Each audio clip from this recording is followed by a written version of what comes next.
Kerala sir 100% literacy sir. ഇൻസ്റ്റയിലും യൂട്യൂബിലും ഫേസ്ബുക്കിലും ഒക്കെ കഴിഞ്ഞ കുറെ ദിവസമായി നിറഞ്ഞ സദസ്സിൽ പ്രദർശനം തുടർന്നുകൊണ്ടിരിക്കുന്ന ഒരു ഡയലോഗാണിത്. കേരളത്തിന് പുറത്ത് നടന്ന ഒരു ടാലന്റ് ഷോയാണ് ഈ ഡയലോഗിന് കാരണദൂതൻ. Political leaning.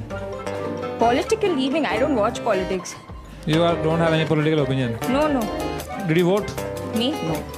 Kerala sir, 100% literacy sir.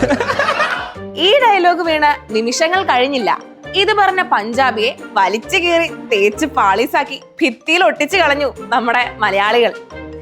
എന്തമ്മോ, നമ്മുടെ വാക്ഷരങ്ങളേറ്റ് ചോര ചിന്തി അയാളിപ്പോ ഒരു പരുവായി കാണും.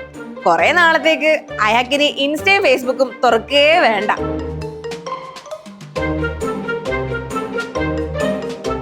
എങ്ങനെയുണ്ട്? കൊള്ളാമല്ലേ? നമ്മൾ മലയാളികളെ കിടുവാന്നേ. ഇതിനിടെ സീരിയസ് ആയി നമ്മുടെ യൂത്തിനോട് പറയാൻ എനിക്കൊരു കാര്യമുണ്ട് കേട്ടോ.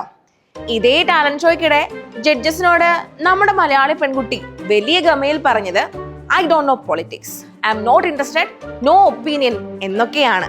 അതായത് രാഷ്ട്രീയത്തിൽ താല്പര്യമില്ലെന്ന്. ഇപ്പോ നമ്മുടെ യൂത്തിന്റെ പൊതുവായുള്ള ഒരു മനോഭാവമാണിത്. കഴിഞ്ഞയിടെ 18നും 19നും മധ്യയുള്ളവർക്കിടയിൽ നടത്തിയ സർവേയിൽ കൂടുതൽ പേരും പറഞ്ഞത് വോട്ടർ ആകേണ്ട, വൈബ് മതി എന്നൊക്കെയാണ്. വൈബൊക്കെ ആയിക്കോ, പക്ഷേ എന്താണ് രാഷ്ട്രീയം? പ്രത്യേകിച്ചും നമ്മുടെ പ്രതിനിധികളെ നമ്മൾ തിരഞ്ഞെടുക്കുന്ന ജനാധിപത്യത്തിൽ രാഷ്ട്രീയം ഒരു നിലപാടാണ്. ആര് നമ്മളെ ഭരിക്കണം, ആര് നയിക്കണം എന്ന് നമ്മൾ തീരുമാനിക്കുന്ന നിലപാട്.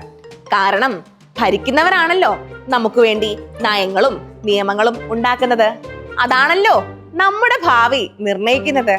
അങ്ങനെ നമ്മുടെ എല്ലാ കാര്യങ്ങളും രാഷ്ട്രീയം തീരുമാനിക്കുമ്പോൾ എനിക്ക് രാഷ്ട്രീയമില്ലെന്നും പറഞ്ഞ് നമ്മൾ പിന്മാറി നിന്നാലോ?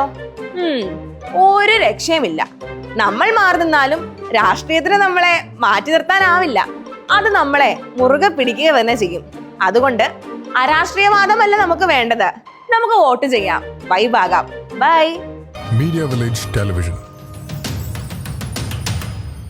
If you enjoyed this video, don't forget to like, share and subscribe.